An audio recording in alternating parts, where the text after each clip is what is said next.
Hello guys, আসসালামু আলাইকুম। কেমন আছেন সবাই? অনেক দিন ধরে ভিডিও ভয়েস দেওয়া হচ্ছে না, তো আশা করি ভালো আছেন। আলহামদুলিল্লাহ আমিও ভালো আছি। তো আজকে দুপুরে রান্না আপনাদের সাথে শেয়ার করলাম। তো আজকে আমি চৈক্কা মাছ রান্না করছি। তো এখন চুলায় হাঁড়ি বসিয়ে দিলাম। তো এখন পেঁয়াজ, মশলা পাতি মানে টমেটো, কাঁচামরিচ সবগুলো দিয়ে ভালো করে কষে এখন আমি মাছগুলো কেক করে দিয়ে দিচ্ছি। মাছগুলো কিন্তু খেতে অনেক স্বাদ হয় রান্না করতে জানলে। তো এখন আমি সব মাছগুলো দিয়ে দিলাম।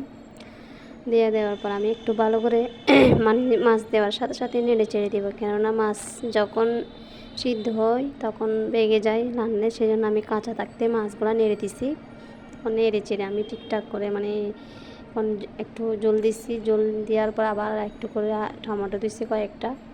তো টমেটো দেওয়ার পরে এখন আমার মাছ সিদ্ধ হয়ে আসছে, দেখেন ফাইনালি আমার মাছ রান্না শেষ। আমি এখন ধনিয়া পাতা ছিটিয়ে দিচ্ছি উপরে। কালারটা কিন্তু অনেক জোস হয়েছে। তো এখন আমি খেতে বসে গেলাম। তো সবাই ভালো থাকবেন, সুস্থ থাকবেন। আল্লাহ হাফেজ। আমার ফেসবুকে একটা ফলো দিবেন, আপনারা আমাকে ফলো দিয়ে দেবেন, আমি আপনাদেরকে ফলো দিব। তো পাশে থাকবেন। আল্লাহ হাফেজ, আসসালামু আলাইকুম।